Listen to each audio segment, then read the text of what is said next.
My other question is whether you're aware of any issues with other agencies. Oh, definitely. There's been several in the news recently. That young boy who committed suicide, his body hung in his bedroom closet for 2 days before anybody in the agency thought to look there. The social workers, police, even, I don't think anyone thought to check there. They didn't get shut down. They have 12 homes in the valley here. And I mean, really, what did I do? I just pushed back on someone with their bigoted, racist comments against my staff and called out the social workers basically for not showing up, not giving us the support that we were asking for, and not supporting the children that we had in our care. They were kind of just dumped with us and they ran off on Christmas vacation. That's it. We didn't harm any children. We didn't have children dying in our care. There was the 2 children that were placed with a couple who are now in prison, I believe. The kids were tortured, beaten, whipped, starved, and the little boy was, I think, down to 86 pounds, and he died. There's another one, CBC, I think, just covered it. An 18-year-old girl, I believe she was found on the street near where her care home was, facility that she was staying at in Port Alberni. She had been in the hospital earlier that day. She was released, sent home, and they found her body on the street. She was dead, and from what I was told, she might have frozen to death. And they're saying it's just she died of natural causes. So there's a lot of issues in these with kids in care, and the organizations that are contracted to provide care and services for the kids are kind of willy-nilly left to do what they want, and they don't have the social workers showing up to check on the kids. And that's quite sad because the kids are put in danger in some situations. And I get some of the kids come with some really complex needs. And there's the drug issues, there's the violence, there's so much trauma there that they need a proper place set up for them where they can go and be cared for. And when I brought that up to the ministry that I've contracted with for the last 12 years, they said it's too much for them to take on. And I did say, we're here to support you. We're here to help you, as we always are. We can all work together. Just, this needs to be done. And you can set it up in a culturally sensitive manner. You can have, the First Nations people, the elders working there. You could have a longhouse and then supportive housing, cafeteria. You could have all kinds of services put in place. And it's done through your eyes only. That's how the services and the care is provided. You have so many people in the community willing to help. There has to be the will and someone with the foresight and the energy to take this on. I mean, I know the agency I'm working with right now, that the people who are actually running it, the heads, are not First Nations.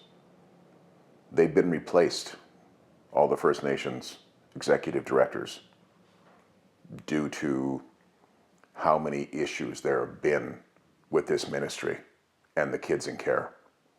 And they just fall down on the job. They don't show up.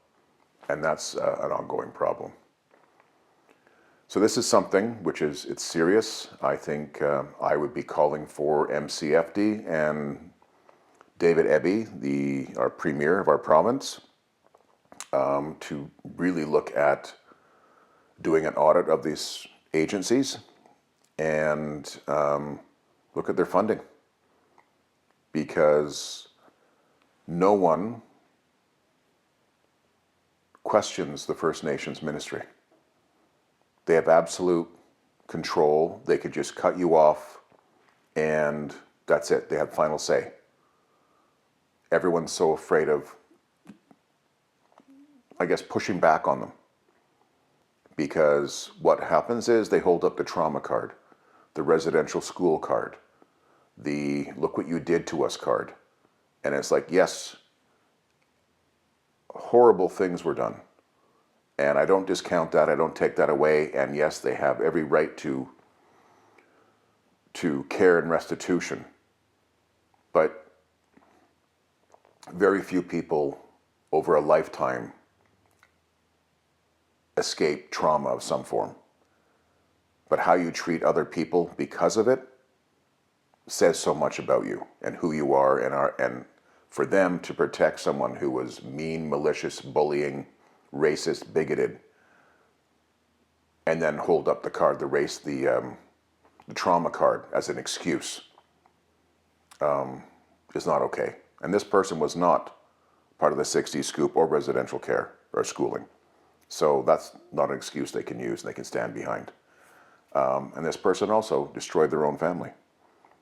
So, why they chose to back this person over me, who's provided care for 12 years and taken care of their kids, I don't know. And they won't answer that question. And they don't have to, apparently. They're protected by MCFD, which is Ministry of Children and Family Development, and the head of the Aboriginal branch in Victoria. So, it's not always fair, but that's how it ended.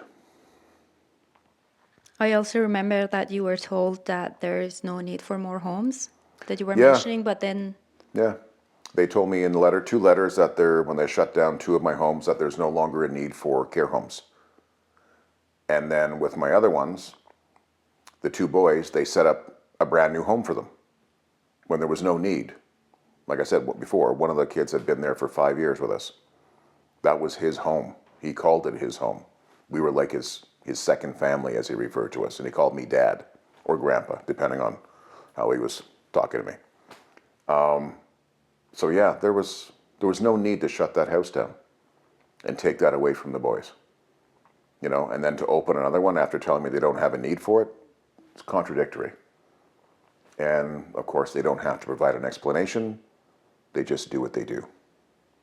So, someone has to hold them accountable. And I don't know that person's going to be yet. But it's coming. Yeah.